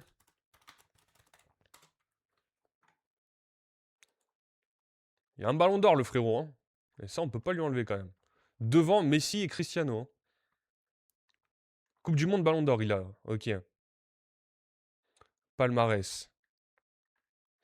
Alors, Coupe du monde des clubs, vainqueur de la Ligue des champions en 2007. On le rappelle, Super Coupe de l'UEFA, champion d'Italie en 2004. Bon, champion d'Espagne avec le Real, il a quand même. Équipe du Brésil, Coupe du monde de la FIFA, c'est vrai, il est champion du monde du coup en 2002. Euh, Coupe des Confédérations 2005-2009 et la Gold Cup. Bon, la Gold Cup, c'est un peu biaisé. Meilleur joueur de la LDC en 2007, faut pas oublier. Non, mais c'est une légende, hein, Kaka. Hein. Donc, devant Cristiano Ronaldo, Lionel Messi et Didier Drogba, Ballon d'Or 2007, 11 d'or évidemment, joueur de l'année pro 2007, une très très grande année. Hein. Meilleur joueur brésilien évoluant en Europe. Ballon d'Or indiscutable contrairement à beaucoup d'autres. Oui, meilleur joueur de l'année 2007, Bola de Ouro, Ballon d'Or brésilien 2002. Meilleur joueur de l'année, meilleur milieu de terrain, meilleur attaquant, meilleur milieu de la Coupe des Confédérations, meilleur joueur de la Coupe du Monde des clubs. Ah non. Euh, Meilleur joueur de Serie A 2004-2007. Hein. À cette époque, faut le faire aussi. Hein. Il y avait des sacrées légendes en Serie A. Euh, donc là aussi, il faut le faire hein, pour Ricardo Caca. Euh, Membre de l'équipe type monde 2005 et 2007 de la part de l'équipe. Oh, c'est. Meilleur buteur de la Ligue des Champions 2006-2007, 10 buts. Hein. À l'époque aussi, il n'y avait pas autant de buts comme Cristiano Ronaldo ou Lionel Messi. 10 buts, ça reste énorme. Et l'autre, t'es trop mimi. Waouh. Tu es qui? Katia, ben, bienvenue à toi Katia, si tu souhaites discuter football, n'hésite pas en tout cas. Euh, Juste en 2002, il joue pas alors que Mbappé, la Coupe du Monde, il est influent. Mais comparons ce qui est comparable. Meilleur passeur de la Ligue des Champions 2005 et 2012. Euh... Putain, elle m'a perturbé, Katia.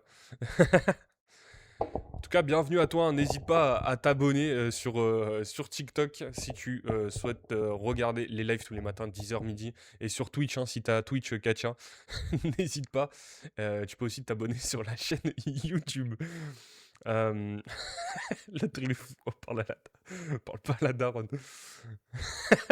D'accord, j'ai compris en plus, putain.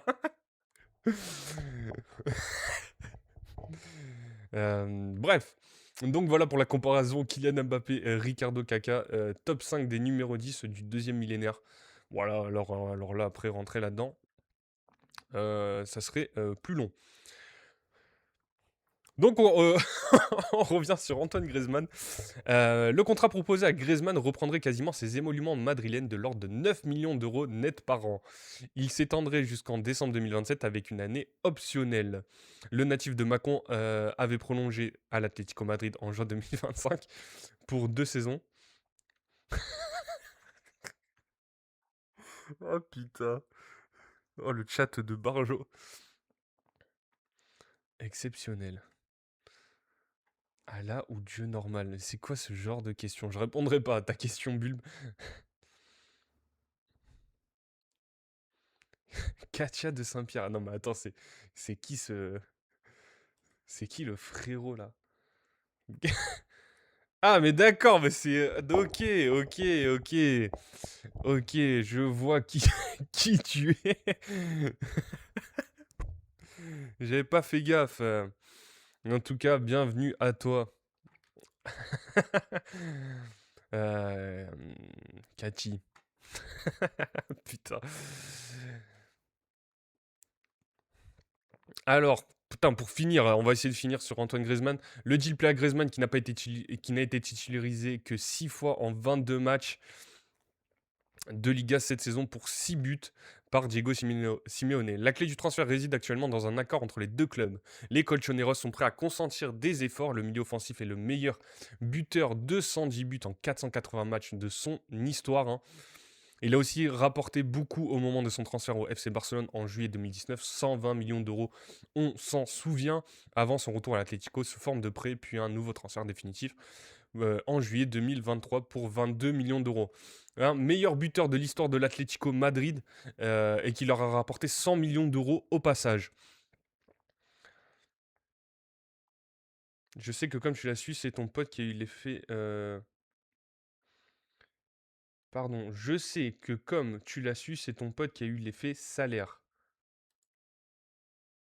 J'ai rien compris.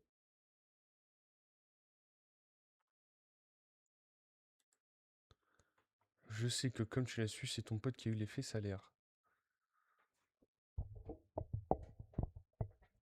Oui. J'ai pas compris ce que tu nous as dit, frérot, Foot Passion. Euh, Mais en tout cas, on va continuer, n'hésite pas. Donc Griezmann qui rapporte 100 millions d'euros à l'Atlético. L'objectif madrilène est de récupérer une somme désormais symbolique pour sortir par le haut, car Orlando fait le forcing pour ficeler l'affaire avant la fermeture du premier marché de MLS. Orlando dispose encore d'une place de designated player qui permet à la franchise de faire ce qu'elle désire, ou presque financièrement par rapport au salaire géré par la MLS. Orlando le veut absolument maintenant, avance une source proche du club américain. Ils ont besoin de faire un top player. L'Atlético Madrid serait sans doute plus souple en juillet, mais les dirigeants en ont besoin tout de suite. C'est une stratégie à la fois sportive et business avant la Coupe du Monde. Putain, Katia de Saint-Pierre, mais alors là, ça me tabasse. L'équipe de France fera partie des favoris pour le mondial 2026 et Griezmann, qui a annoncé sa retraite internationale à l'automne 2024, demeure une icône des Bleus. Icône, hein, le mot a été utilisé, hein. 137 sélections, 44 buts, il reste commercialement bankable. Orlando veut valoriser son investissement immédiatement depuis que Lionel Messi, 38 ans, s'est engagé à l'Inter Miami. Ça ferait aussi la rivalité Miami-Orlando, hein. On le rappelle, hein, les deux équipes floridiennes. Donc, son départ en 2023 au PSG. Les revenus du champion de MLS en titre ont bondi de 300%. Les Lions veulent que le champion du monde 2018 devienne leur nouvelle tête de gondole. Orlando City a bien eu un ballon d'or France Football avec Kaka lauréat en 2007. Le Brésilien était resté 3 ans, 2004-2017, puis le Portugais Nani lui avait succédé 2019-2021 avant notre intent. Ah oui, c'est vrai, Pato a joué à Orlando. J'avais oublié ça. Mais aucun n'a fait décoller la notoriété d'une franchise qui n'a gagné qu'une Coupe des États-Unis en 2022 depuis son introduction en MLS en 2015. Pato ou Mbappé, Bulbe? Maintenant, réponds.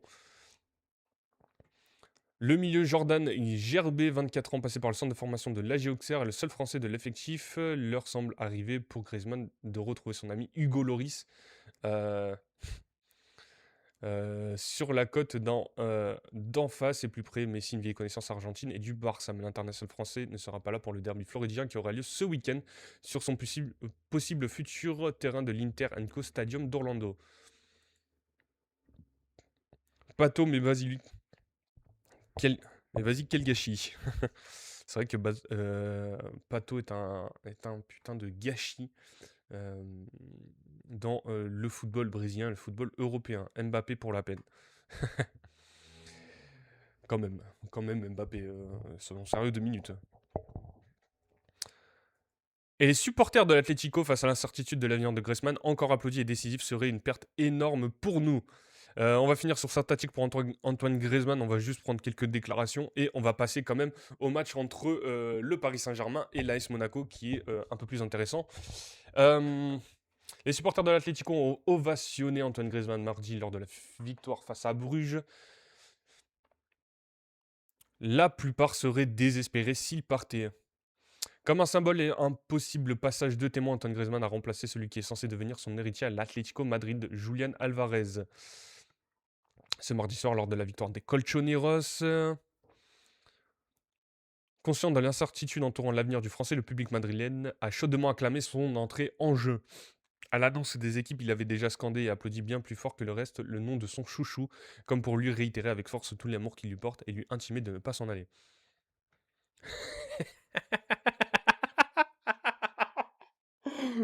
Oh merde. Oh putain. Oh merde. Oh putain. Gilles de Corse, salut Katia, on peut pas.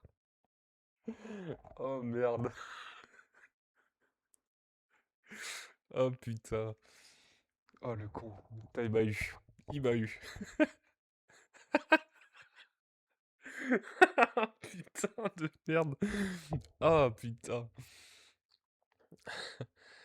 Ah, ah, putain. Ok.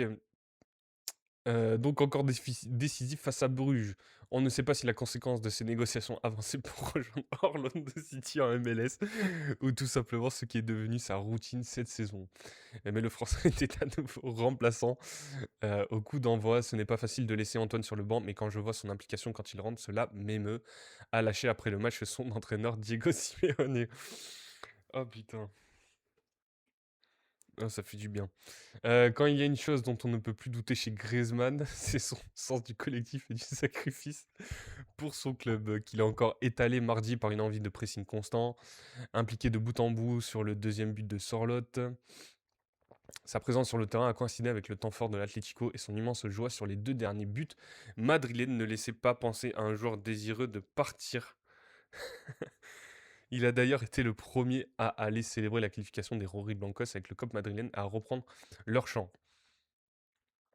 J'espère vraiment qu'il ne va pas partir maintenant, ni en fin de saison, prier Alex, 19 ans, et maillot de grisou floqué sur le dos. Ce serait une perte énorme pour nous, c'est l'âme de leader de cette équipe, et je ne l'imagine pas sans lui. On l'a déjà fait 2 ans quand il était au Barça, et c'était franchement déprimant, même s'il joue moins à chaque fois, il est formidable, et bonifie notre jeu, malgré son âge. Il y a peu de joueurs aussi talentueux et complets que lui. Un sentiment partagé par... Merci pour le Mamma Mia, Gilles de Corse, ça fait extrêmement plaisir. Merci beaucoup. Merci beaucoup, Gilou. Euh, Le club doit tout faire pour le garder jusqu'à la fin de saison et même de son contrat supplié Manuel Socio de 53 ans. C'est une légende de l'Atleti et sans lui, on sera moins fort, on aura moins de chances de gagner des titres cette saison. Après, s'il a vraiment envie de partir, il le mérite, on dira juste bravo et merci. Dépités à l'idée de voir leur petit prince les quitter, les fans de l'Atlético se raccrochent désormais à leur qualification en Ligue des Champions à une probable finale de Coupe du Roi. C'est vrai, ils avaient tapé le Barça 4-0. Il y a le match retour le 12 février. Non, pas le 12 février, début mars, je crois, hein. La semaine prochaine, il me semble. Donc voilà, on verra si Antoine Griezmann quitte l'Atlético Madrid, lui, la légende. On va quand même aller sur nos matchs de Ligue des Champions. On va parler du match du Paris Saint-Germain sur un joueur précisément. Et Vitinha. Vitinha en zone de turbulence avec le PSG avant d'accueillir Monaco en Ligue des Champions. Un article d'Hugo Delhomme et de Emery Ten. On le rappelle ce soir, Paris, hein, qui avait gagné le match aller contre l'AS Monaco 3-2, peut se qualifier pour les huitièmes de finale. Étincelant lors de la phase allée de Ligue des Champions, le milieu portugais à la peine athlétiquement traverse une période moins aboutie avec le Paris Saint-Germain qui affronte ce mercredi Monaco. Cela peut-il durer? L'hypothèse n'est pas écartée. On rappelle, hein, physiquement pour tous les joueurs du Paris Saint-Germain qui n'ont pas forcément eu de préparation en début de saison, il y a un coup de mou physique, hein, pour à peu près tous. Vitinha n'a pas forcément été blessé, mais c'est vrai qu'il peut être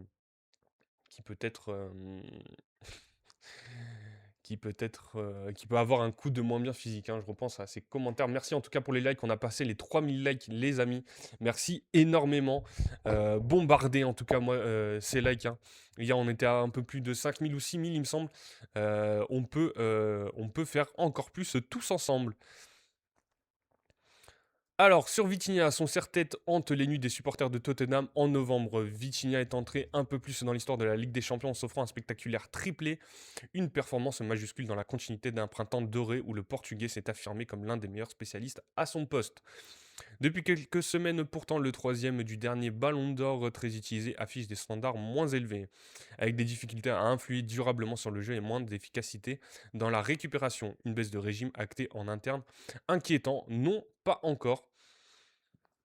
Mais le rebond va devoir sans doute attendre des difficultés à organiser le jeu et une activité défensive en berne. Il faut poser un constat clair sur l'état de forme de Vitinha en ce moment.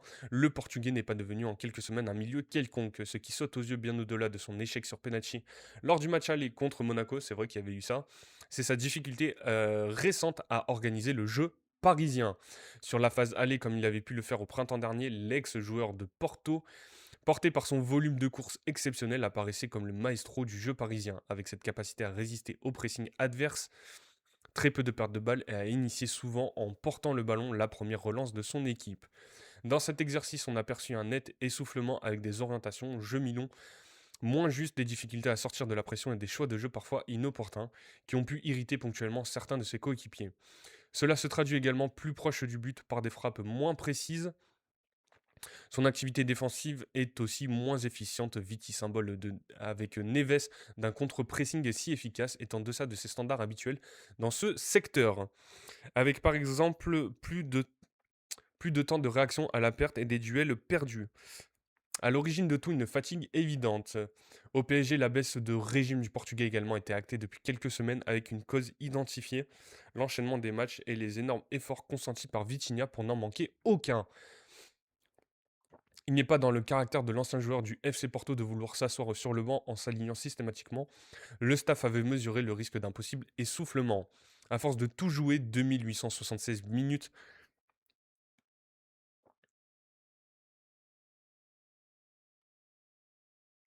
il a joué 2876 minutes depuis le début de saison. C'est énorme. Ou alors est-ce que c'était la saison prochaine? Je ne sais pas. Le temps de récupération du milieu de terrain est devenu insuffisant pour qu'il y ait son rayonnement habituel.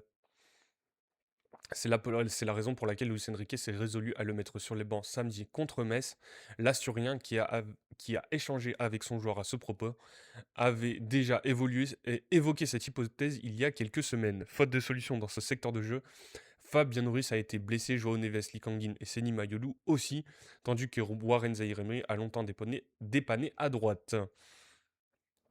Il n'avait encore jamais pu passer aux actes. Le retour progressif des blessés et l'arrivée de Duro Fernandez lui ont redonné des options avec l'arrivée des matchs couperés.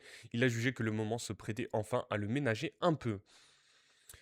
Un rebond qu'il faudra sans doute attendre. Doit-on s'attendre à un rebond rapide de Vitinha alors que les matchs brûlants arrivent? Tout l'enjeu pour le PSG est là. En interne, on est conscient de l'influence potentielle de l'état de forme de la Sentinelle sur la saison parisienne. Et à Paris, data à la pluie, on n'a pas la certitude qu'il deviendra immédiatement le Vitinha de la première partie de saison. Au club, on table sur un retour en forme progressive avec cette observation. Les saisons parisiennes du Lusitanien se découperaient en 3 périodes depuis son arrivée. 2 très bonnes et une moins bonne. Le meilleur est espéré pour mars-avril sous réserve qu'il n'y ait pas d'accident industriel ce mercredi face à Monaco. En attendant, Warren Zaïre-Emery a montré contre Metz qu'il pouvait être une sentinelle assez exceptionnelle. Donc voilà pour Vitinha, le match du Paris Saint-Germain ce soir. Pour parler de l'équipe de l'AS Monaco, on a aussi un autre joueur.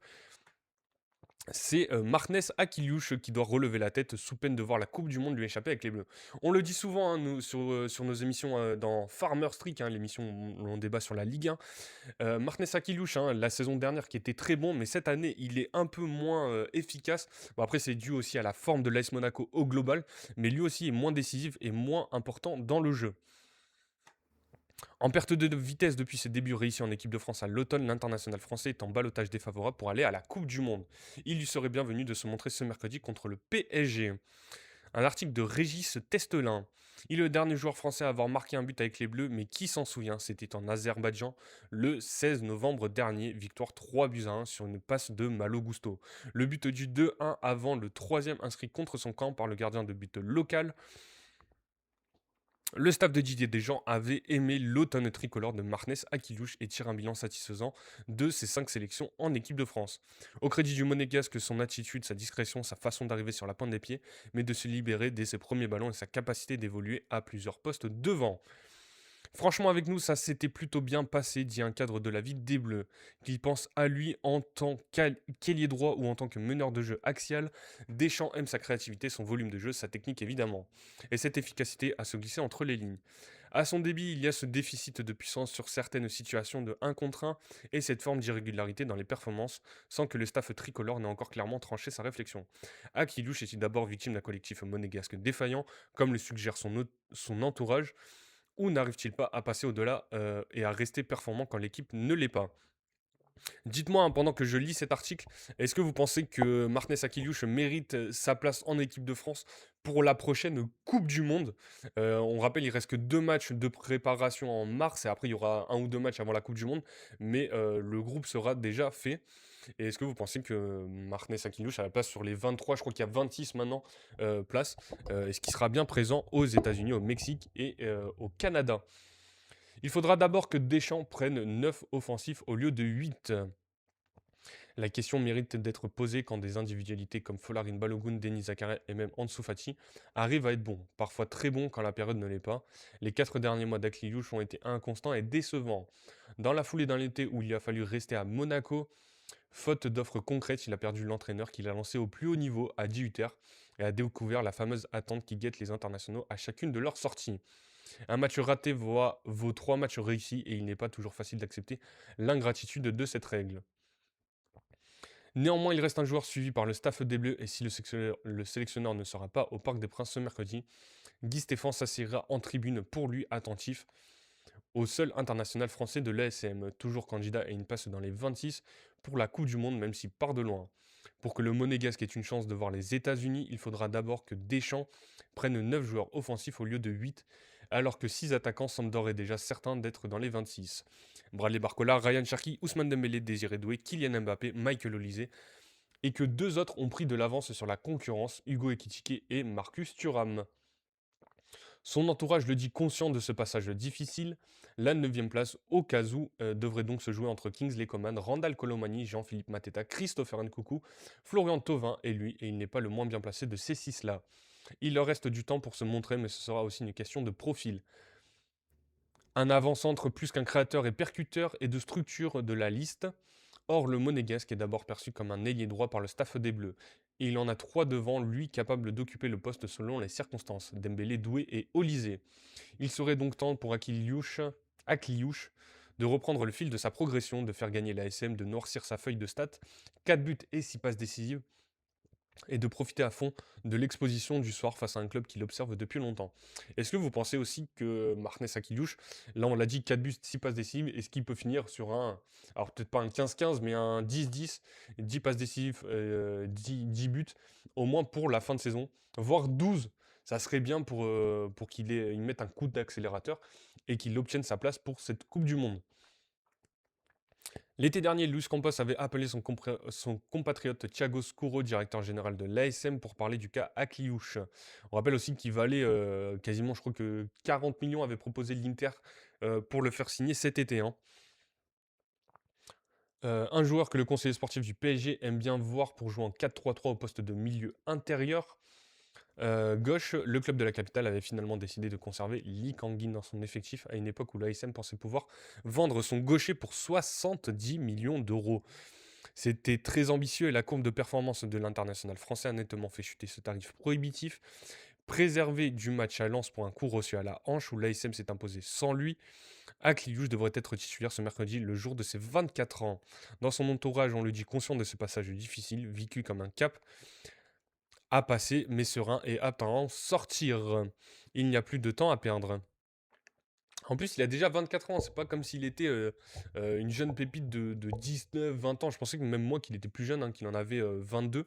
24 ans, ça commence déjà. Bon, on va pas dire vieux non plus dans le football, mais il n'est plus un potentiel talent jeune crack, hein. Il est vraiment parmi des joueurs reconnus déjà en Ligue 1. Et bon, après, il lui reste énormément d'années. On dit toujours qu'un joueur est à son prime autour des 27, 28, 29, 30 ans. Donc, avoir la progression de Martinez Akiliouche. On voulait en parler aussi sur ce match, l'affaire Achraf Hakimi. Alors là, ça parle moins football, c'est un peu plus sérieux, mais il faut quand même en parler. C'est quand même des faits graves. Hier, on parlait racisme, là, on parle de l'affaire d'Hakimi. Pourquoi Achraf Hakimi sera jugé pour viol, ce que contient l'ordonnance de mise en accusation. Pour l'instant, il est présumé innocent, hein, Achraf Hakimi, c'est ce qu'on dit. Je crois les termes exacts. Après, je maîtrise pas exactement tout. Mais il a quand même cette affaire qui lui colle aux fesses, en tout cas.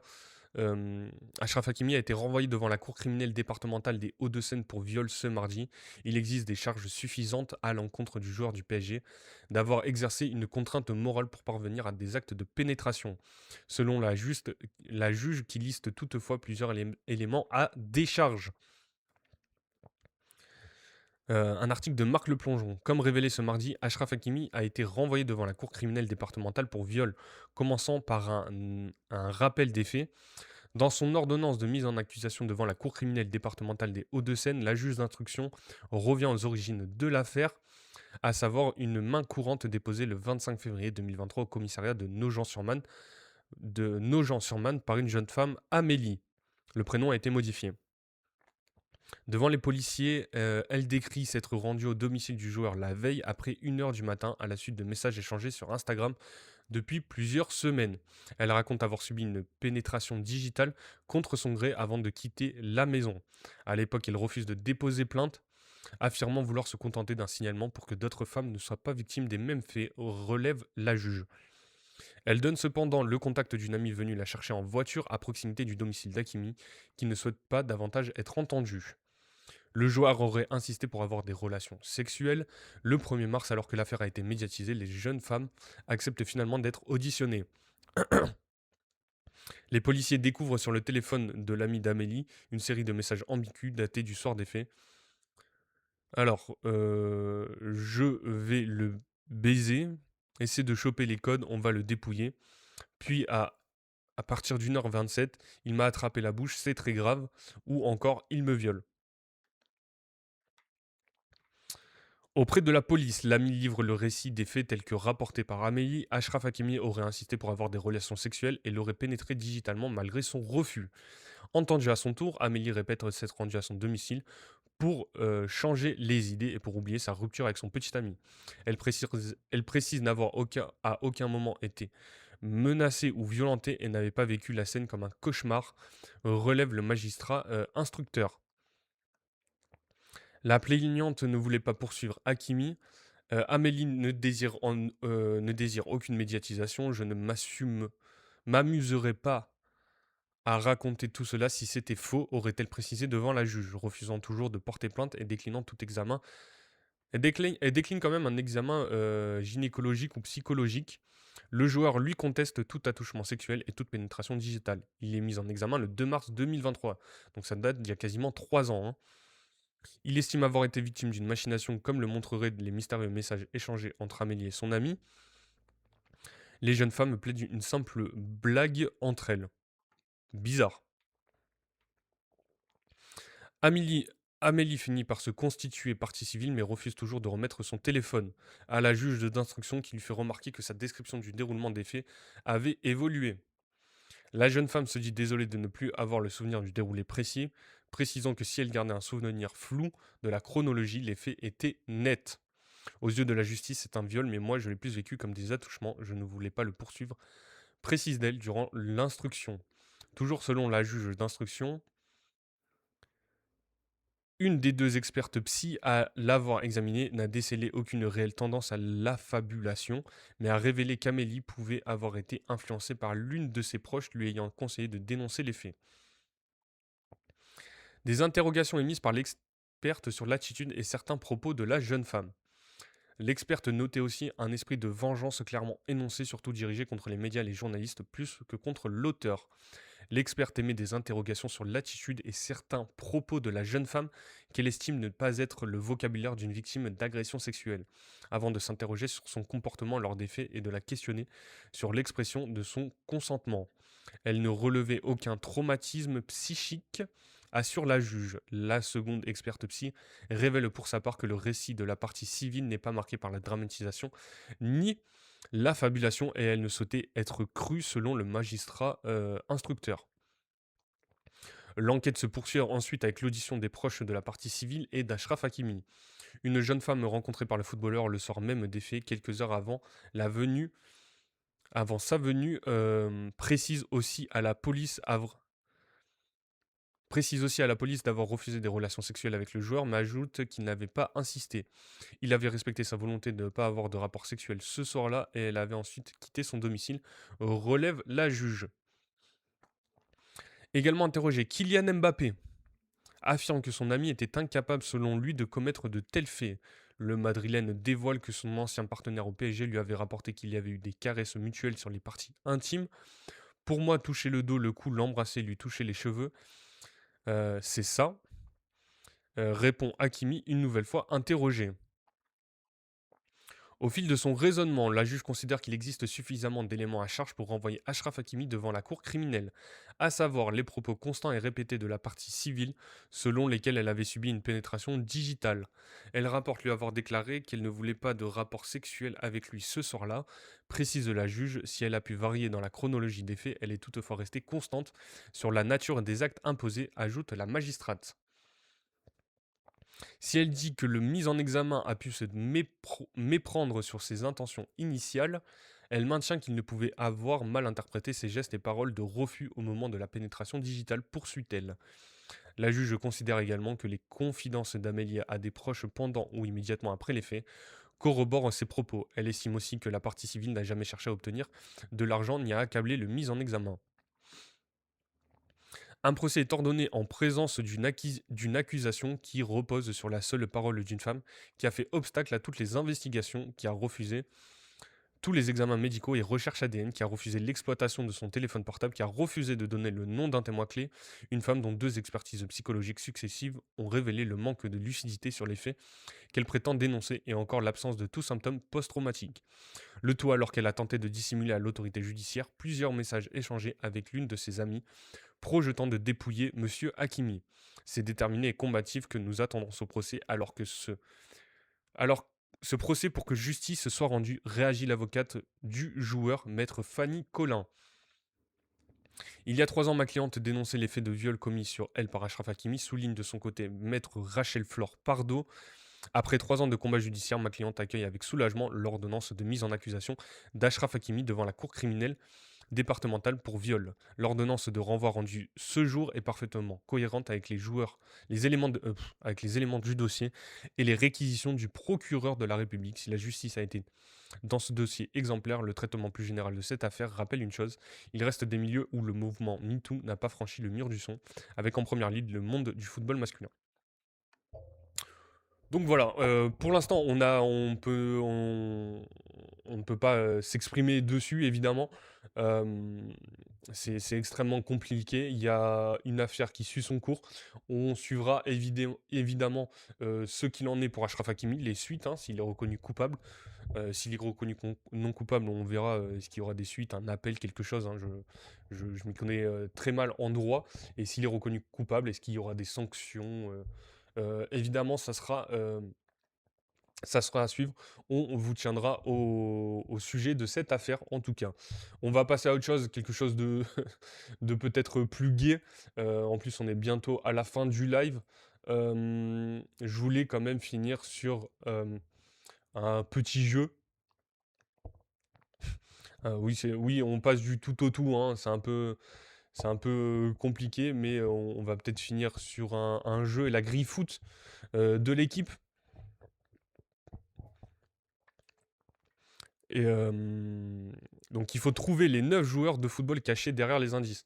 Alors, si vous souhaitez voir, ce sera peut-être plus fluide. On est tac tac tac,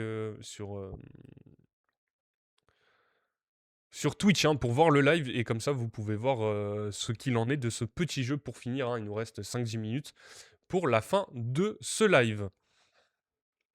Donc, vous connaissez à peu près, on a 3 équipes côté vertical, 3 nationalités côté horizontal et il faut trouver les joueurs qui correspondent. Donc par exemple, si on dit Liverpool-Brésil, on a Alisson. Allez, Alisson. Le gardien de but. On cherche un joueur de Liverpool et français. On a Pangol. Simanin Pangol, non, il a joué là-bas. Pongol. Peut-être que ça rapportera plus de points que Ibrahima Konaté. Oh là là, 80 points. Un Espagnol qui a joué à Liverpool. On a Fernando Torres, facile. On a Thiago Alcantara aussi. On va aller sur Iago Aspas. Iago Aspas, voilà, 100 points, hein, énorme. Un Brésilien qui a joué du côté de l'Atlético Madrid. Si Bulb est toujours dans le live, comment il s'appelait le Brésilien qui a joué à Atlético et qui après a joué à l'Olympique de Marseille et qui est parti en Arabie Saoudite. J'ai plus son nom. Sinon, on met Diego. Est-ce qu'on l'a dans le chat? Gilles de Corse, demande à ton collègue, s'il te plaît. Putain, comment il s'appelait ce mec? Bon, on va mettre Diego, hein. Diego Ribas, il me semble, ouais. Un Français à l'Atlético Madrid. On va mettre Grégory Coupé. Oh là là, énorme, énorme. Et un Espagnol du côté de l'Atlético Madrid. Qui est-ce qu'on peut bien mettre? Bon, on va mettre Torres, hein, Fernando Torres. Fernando Torres, 50 points. Un Brésilien passé par le Milan AC. Alors là, dans les 3 équipes, hein, pour les Espagnols qui sont passés à Liverpool, à l'Atlético et au Milan AC, on peut mettre Fernando Torres dans tous les cas. Brésilien passé, on va mettre Ricardo Caca, la légende, le ballon d'or. On aurait pu mettre Dida aussi. On aurait pu mettre Pato, Robinho. Ronaldinho, j'aurais dû mettre Ronaldinho, je suis un mongol. My bad. Français passé par le Milan AC, on va mettre Mathieu Flamini. Même s'il y en a plein d'autres, évidemment. Mathieu Flamini, hop là, 60 points seulement. On aurait pu mettre Jonathan Biabiani aussi. Et un Espagnol passé par le Milan AC. On a Souzo, on a Fernando Torres, on a... Qui est-ce qu'on a comme Espagnol passé? Pas tant que ça, je pense. Bonne réponse, 9 sur 9 sur 9, un total de 600 points. 600 points, c'est plutôt pas mal quand même. Hein. C'est plutôt pas mal pour ce quiz. Voir mon classement. Ah d'accord, c'est en général. Sur la journée. Il y a un mec, il a fait 900 points. Putain, chapeau. Enfin, il y a plusieurs mecs qui ont fait 900 points. Ok. Donc voilà, on va s'arrêter pour ce live. Merci à tous d'avoir été présents. Merci à tous ceux qui ont mis des likes. Merci à Bulb, à Gilles de Corse, à Katia aussi. Merci à Katia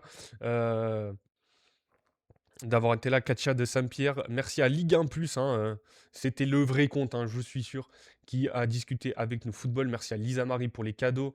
Merci aussi à Gilles de Corse pour les cadeaux. Qui était présent? Check 50 était présent. Merci à Marine aussi. Marine Aurel aussi qui était là. Merci à tous pour les likes. Donc Bulb, on l'a dit. Nono, Foot Passion. Et salut en tant que monégasque, j'y crois ce soir. Allez Monaco. Et ben voilà, on va finir sur ça. Une note positive pour les supporters monégasques. On vous le souhaite. Moi, pour le coup, pour mes pronos, j'ai pas forcément mis Monaco, mais en tout cas, si vous passez, on sera très content aussi. aux amis monégasques. Donc voilà, on va se laisser. Je vous souhaite une bonne fin de journée. Force à ceux qui sont au travail. Bon courage pour cette fin de journée. Passez une bonne fin de journée, un bon appétit. Il est midi. Évidemment, n'hésitez pas à me suivre hein, sur TikTok pour ceux qui sont encore sur le live. Si ce n'est pas déjà fait, euh, à me suivre pour les prochains contenus. À me suivre sur Twitch aussi. On est toujours de plus en plus. Les lives seront bien. On va bien reprendre les lives sur Football Manager. Normalement, Farmer Street, que je serai tout seul cet après-midi. On parlera 1 heure de la 23e journée de Ligue 1. Mais on en parlera évidemment. Donc n'hésitez pas à venir, comme ça on pourra en discuter tous ensemble. Et la chaîne YouTube, évidemment, à TrickFR. N'hésitez pas, vous aurez la rediffusion. Vous aurez toutes les émissions qui sont présentes sur la chaîne, les shorts évidemment, les réseaux sociaux, Instagram, TikTok, Facebook, Snapchat, Thread, n'hésitez pas aussi. Et j'oublie quelque chose, les plateformes de podcast si vous préférez nous écouter avec Apple Podcast, Spotify, Deezer et Amazon. Voilà, et Classic Football Shirt, moins de 10% avec le code ATRIC FR10. En tout cas, passez une bonne fin de journée. Nous, on se retrouve demain, même heure, 10h midi, pour discuter football. Ciao les amis, passez une bonne fin de journée. Ciao, ciao.